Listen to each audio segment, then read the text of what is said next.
Halo, selamat sore pemirsa. Kabar Pemilu kembali menjumpai Anda selama 30 menit ke depan. DPR RI menyetujui revisi Undang-Undang Kementerian Negara menjadi rancangan Undang-Undang Inisiatif DPR. Benarkah ini menjadi celah bagi pemerintahan Prabowo Gibran untuk bisa merubah jumlah kementerian? Saya Tisa Noveni, inilah Kabar Pemilu untuk Anda.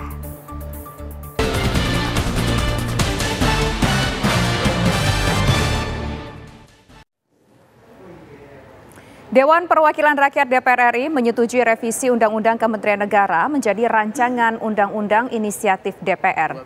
Pengesahan RU nomor 39 tahun 2008 tentang Kementerian Negara ini dilakukan dalam rapat paripurna ke-18 masa persidangan 5 tahun sidang 2023-2024 pada Selasa kemarin.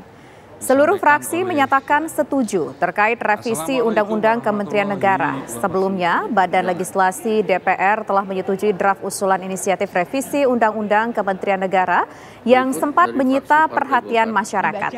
Salah satu revisi yang menjadi sorotan yakni menghapus batasan jumlah kementerian yang boleh dibentuk Presiden dan diberikan kewenangan kepada Presiden untuk menentukan jumlah kementerian sesuai dengan kebutuhan.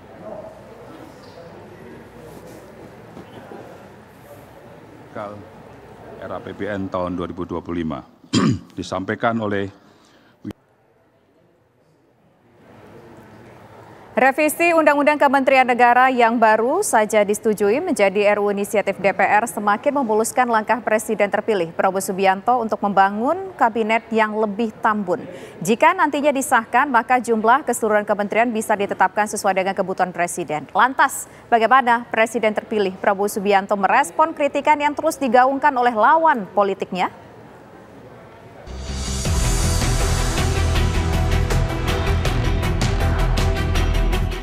Wacana penambahan jumlah kementerian pada pemerintahan Presiden terpilih Prabowo Subianto selangkah lagi tampaknya bakal terwujud. DPR baru saja menyetujui rancangan Undang-Undang Kementerian Negara menjadi RUU Inisiatif. Artinya revisi Undang-Undang Nomor 39 Tahun 2008 akan dikebut sehingga bakal rampung sebelum pelantikan Presiden dan Wakil Presiden pada Oktober mendatang. Setidaknya ada 2 pasal yang masuk dalam draft untuk direvisi. Pertama adalah pasal 10 tentang penjelasan wakil menteri dan pasal 15 yang mengatur pembatasan jumlah menteri paling banyak 34 orang. Jika pasal ini direvisi, maka jumlah keseluruhan kementerian nantinya bisa ditetapkan sesuai dengan kebutuhan Presiden. Menurut pandangan saya, yang penting disampaikan oleh Presiden kita yang akan datang, yang dilantik pada bulan Oktober yang akan datang, yaitu Prabowo Gibran, khususnya Prabowo. Seharusnya mereka atau tim di balik Prabowo mengkaji dulu sejauh mana efektivitas daripada andaikan jumlah menteri itu lebih dari 35 atau menjadi 40. Menurut pandangan saya tidak ada masalah menjadi 40 kementerian atau boleh jadi bisa saja lebih, asal memang ada kriteria yang dipakai bahwa memang kementerian ini tujuannya ini, sasarannya ini, efektivitasnya ini tentu dengan termin waktu. Presiden terpilih Prabowo Subianto menepis tudingan soal wacana penambahan kementerian yang dinilai sebagai kalangan hanya untuk mengakomodir kepentingan politik. Intinya adalah mampu nggak pemerintah itu melaksanakan program-program yang membawa kemajuan kepada bangsa dan negara. Meningkatkan penghasilan rakyat. Kenapa dipersoalkan jumlah 34, 40? Tidak ada masalah. Yang penting ini bisa memberi hasil nggak kepada bangsa dan negara. Iya kan? Saya terima mandat dari rakyat. Saya akan merancang, saya akan mengatur dengan diskusi, dengan masukan dari banyak tokoh, banyak pakar. Tapi kalau saya yakin itu akan membawa keberhasilan kepada bangsa Indonesia, saya akan lakukan. Sebelumnya wacana revisi Undang-Undang Kementerian Negara sempat memantik reaksi penolakan. Penambahan kursi menteri dinilai hanya untuk bagi-bagi kekuasaan demi mengakomodir semua kekuatan politik pendukung pemerintah. Tim TV One mengabarkan.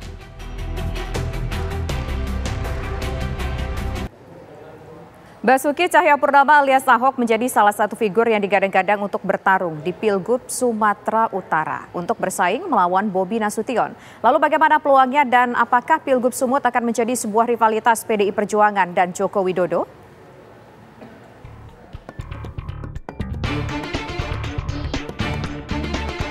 Gaung pemilu Gubernur Sumatera Utara sudah mulai terdengar menyusul dua nama tenar yang disebut-sebut bakal maju berkompetisi.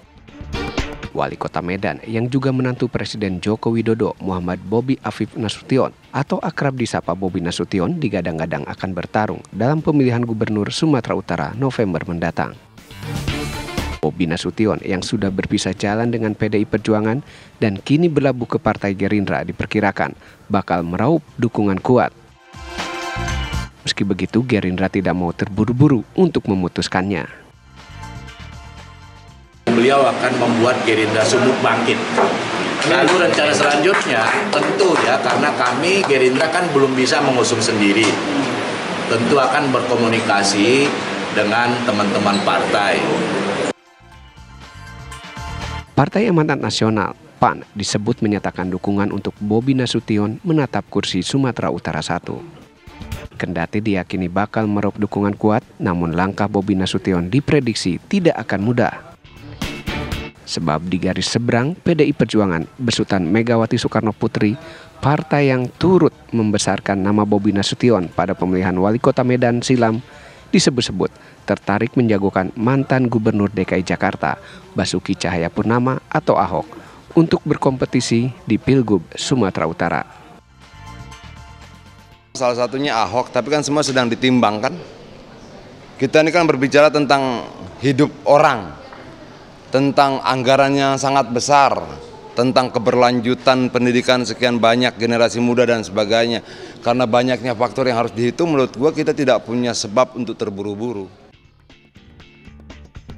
Apakah ada kemungkinan Megawati mengalahkan Jokowi di Pilgub Sumatera Utara?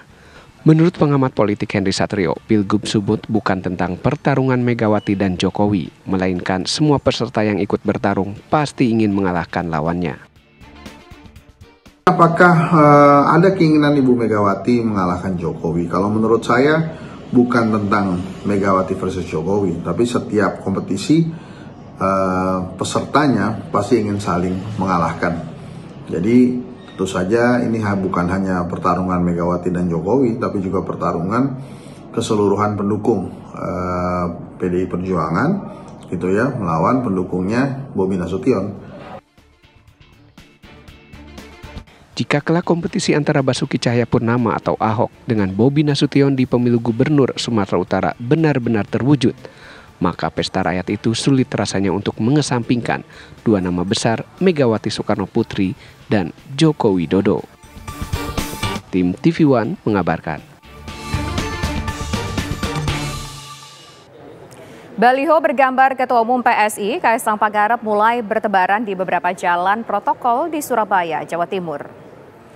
Baliho bertulis Kaisang Gawe Surabaya 2024 ini tampak di pertigaan Jalan Raya Kedurus, di Rolak Jalan Karah Surabaya, serta di pertigaan Jalan Gunung Sari Surabaya. Yang menarik, baliho Kaisang dipasang berdampingan dengan baliho Bacawali incumbent Eri Armuji. Tidak diketahui siapa yang memasang baliho yang mulai terpasang sejak kemarin ini. DPD PSI Kota Surabaya menegaskan PSI tak pernah memasang baliho tersebut, namun tetap mengapresiasi aspirasi arus bawah. Selain nama Eri Cahyadi Armuji yang merupakan incumbent yang sudah menyatakan diri untuk Pilwali Surabaya 2024, beberapa nama mulai diwacanakan. Seperti Ahmad Dhani dari kader Gerindra, Bayu Erlangga dari Golkar, dan terakhir adalah Ketua Umum PSI yang juga merupakan putra Presiden Joko Widodo, Kaisang Pangarep.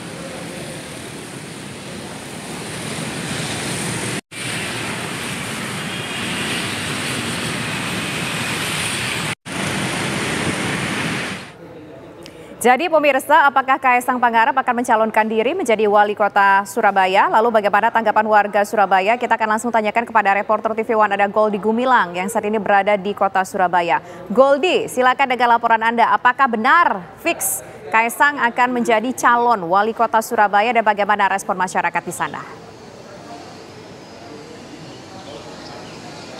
Selamat sore Tisa dan juga pemirsa, benar sekali dinamika untuk Pilwali Kota Surabaya ini memang mulai panas.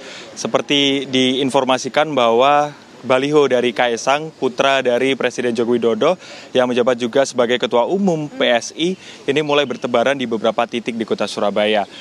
Di Pilwali 2024 ini ada nama incumbent atau petahana Eri dan juga Armuji yang sudah mendaftar ke beberapa partai, dan ada nama-nama lainnya yang juga yang ikut meramaikan di bursa calon wali kota maupun calon wakil wali kota. Dan seperti apa pemirsa dan juga Tisa tanggapan warga di Kota Surabaya? Di samping kami telah ada beberapa masyarakat yang ada di salah satu kampus di Surabaya. Selamat sore Pak, dengan Pak siapa?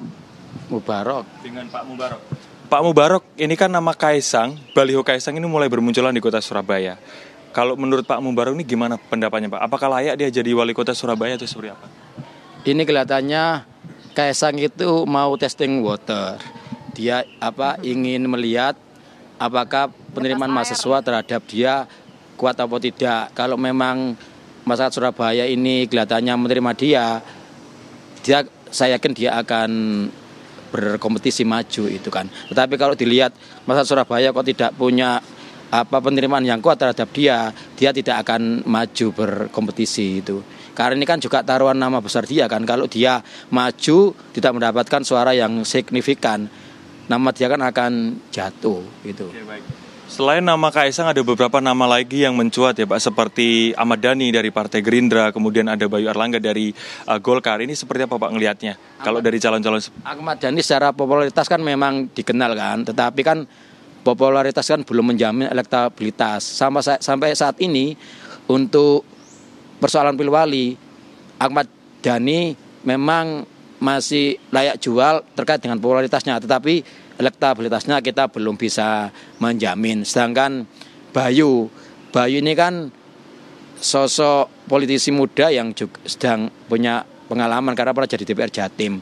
Apalagi dia adalah mantunya Pak Karwo, artinya secara jaringan politik dia ada, tapi secara elektabilitas politik pun juga belum tentu. Nanti kan kita lihat seberapa jauh di dalam perjalanan 2 atau 3 bulan ke depan.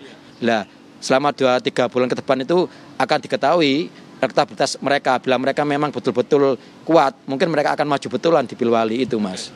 Oke, mungkin terakhir Pak Mubarok, ini kan ada beberapa nama tadi, terus habis itu kan juga nanti melawan petahana. Di sini ada Eri dan juga Armuji. Kalau Bapak melihat ini nama-nama tersebut potensialkah untuk sama-sama bertarung ini nanti atau seperti apa Pak?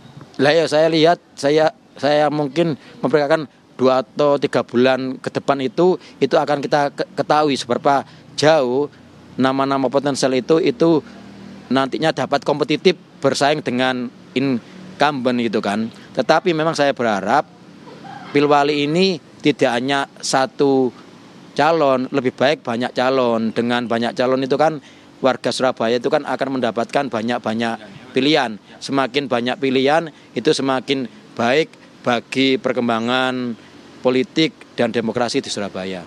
Itu. Siap. Terima kasih Pak Mubarok. Mungkin ini ada mahasiswa juga, anak muda. Kalau Kaisang maju di Pilwali gimana pendapatnya? Setuju atau enggak? Menurut saya setuju ya, selagi masih mementingkan kepentingan rakyat gitu Mas. Itu aja. Setuju. Ya. Oke, itu tadi Tisa dan juga pemirsa beberapa pendapat dari masyarakat di Kota Surabaya terkait dengan munculnya nama Kaisang Pangarep yang juga sebagai ketua dari PSI yang digadang-gadang akan maju ke Pilwali Surabaya 2024. Kami kembalikan ke Tisa di studio. Baik, terima kasih Goldi Gumilang atas laporan Anda langsung dari Surabaya, Jawa Timur. Pemirsa, komika Marshall Widianto menjadi salah satu kandidat yang diusung Partai Gerindra untuk maju di Pilkada Tangerang Selatan. Informasinya usai jeda.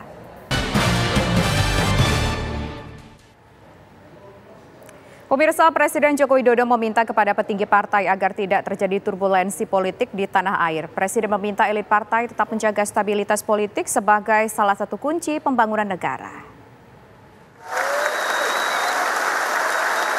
Saat menghadiri acara inaugurasi GP Ansor pada awal pekan ini, Presiden Joko Widodo menekankan pentingnya menjaga stabilitas politik karena menjadi kunci keberhasilan pembangunan ekonomi suatu negara. Presiden pun mengingatkan agar turbulensi politik tidak terjadi di tanah air. Pernyataan ini terutama ditujukan kepada ketua partai yang turut hadir. Dan momentum baik ini harus terus kita pertahankan, bahkan terus harus kita tingkatkan untuk mencapai Indonesia Emas 2045, 20 tahun yang akan datang. Yang paling penting menurut saya, bagaimana kita bisa menjaga agar tidak terjadi turbulensi politik. Kita menjaga semuanya agar ada stabilitas politik karena itu menjadi kunci pembangunan di negara manapun. Kalau ini tidak bisa kita pertahankan, yang terjadi adalah kerusakan ekonomi kembali. Sebab itu, di sini ketua-ketua partai, ke depan sekali lagi stabilitas politik itu sangat penting sekali.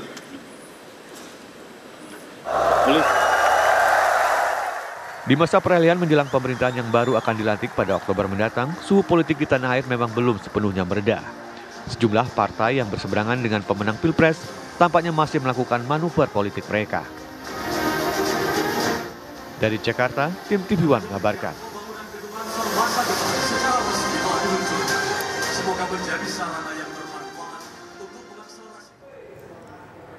Menteri Pertahanan Prabowo Subianto bertemu Menteri Perekonomian Erlangga Hartarto dan delegasi Organization for Economic Cooperation Development. Pada pertemuan tersebut, pemirsa, dilakukan secara tertutup di Kementerian Pertahanan Republik Indonesia. Indonesia menargetkan diri menjadi anggota penuh negara Organization for Economic Cooperation and Development dalam kurun waktu 3 tahun.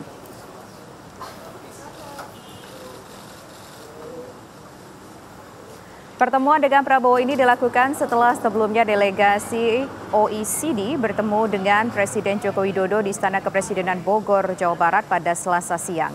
Menteri Koordinator Bidang Perekonomian Erlangga Hartarto juga mengatakan pertemuan antara delegasi OECD dan Jokowi digelar dalam rangka proses akses Indonesia menjadi anggota OECD. Tadi doang. Nunggu macet.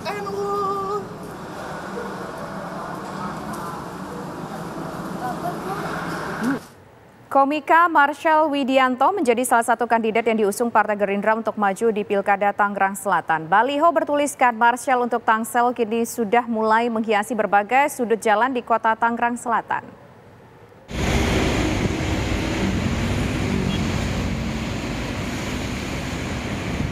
Jagat dunia politik dihebohkan dengan kemunculan sebuah baliho berukuran besar bergambar komika Marshall Widianto di Jalan Pahlawan Seribu, Serpong, Kota Tangerang Selatan.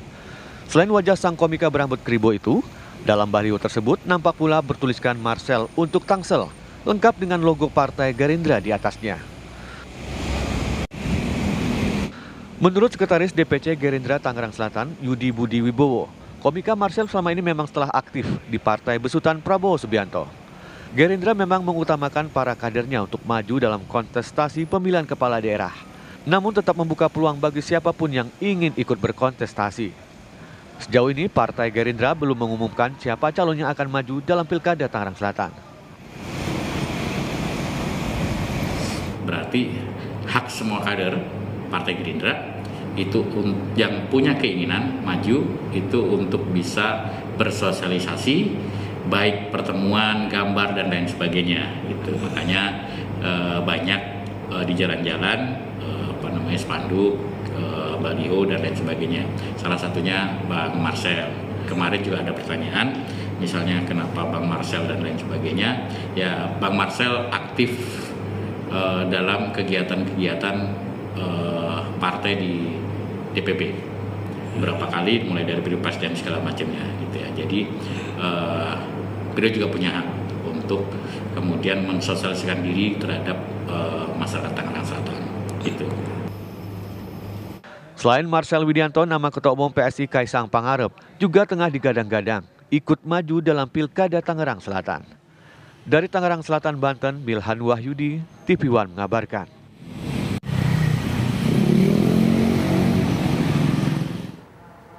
Pemirsa, sejumlah informasi penting lainnya masih akan kami hadirkan usai jeda berikut. Tetaplah bersama kami di Kabar Pemilu.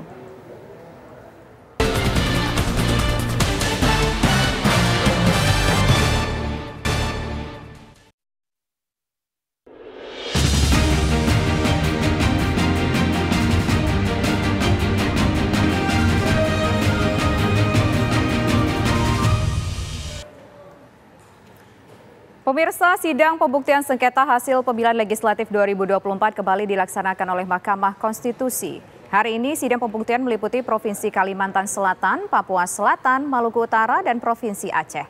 Sama seperti sidang yang telah berlangsung selama 2 hari kemarin, 20 perkara dari 106 total perkara yang ada disidangkan perharinya. Sidang pembuktian ini diagendakan untuk mendengarkan keterangan para saksi dan ahli serta mengesahkan alat dan bukti tambahan. Dalam sidang pembuktian Mahkamah Konstitusi membatasi jumlah orang saksi yang didatangkan oleh pemohon sebanyak 5 orang saksi dan 1 orang ahli yang boleh diajukan masing-masing pihak. Jadi ceritanya yang mulia, setelah menyampaikan kok ada perubahan melalui surat kejadian khusus. Ada mengisi kejadian khusus nggak di... Komisi Pemilihan Umum menetapkan perolehan kursi partai dan calon terpilih anggota DPRD Kota Tangerang Selatan pada hasil pemilu 2024. Penetapan perolehan kursi disaksikan langsung oleh Forum Komunikasi Pimpinan Daerah, perwakilan partai, peserta pemilu, dan calon anggota DPRD terpilih. Dari hasil penetapan itu ada 50 calon terpilih anggota DPRD Kota Tangerang Selatan yang berhak dilantik pada Agustus 2024 mendatang. Sementara untuk perolehan kursi partai terbanyak diraih oleh Partai Golkar yang mendapatkan 11 kursi pada pemilihan legislatif 14 Februari lalu. Kemudian PKS menjadi partai kedua mendapatkan 9 kursi dan disusul PDI Perjuangan yang berada di posisi ketiga mendapatkan 7 kursi.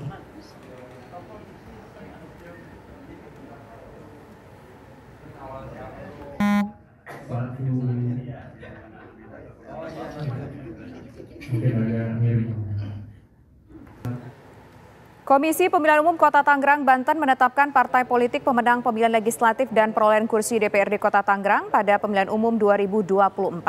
Setelah sempat tertunda adanya perselisihan hasil pemilihan umum atau PHPU di Mahkamah Konstitusi, KPU Kota Tangerang secara resmi mengumumkan hasil pemilihan legislatif pada pemilihan umum 2024. Dari 50 kursi yang diperebutkan, seluruh partai politik lolos parlemen dengan perolehan Partai Golkar meraih 9 kursi. Disusul PDIP 7 kursi, Partai Gerindra dan PKS 6 kursi, Partai Nasdem dan PKB 5 kursi, Partai Demokrat dan PSI 4 kursi, kemudian PAN dan P3 masing-masing 2 kursi.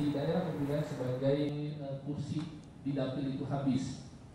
Pada huruf D diurutkan berdasarkan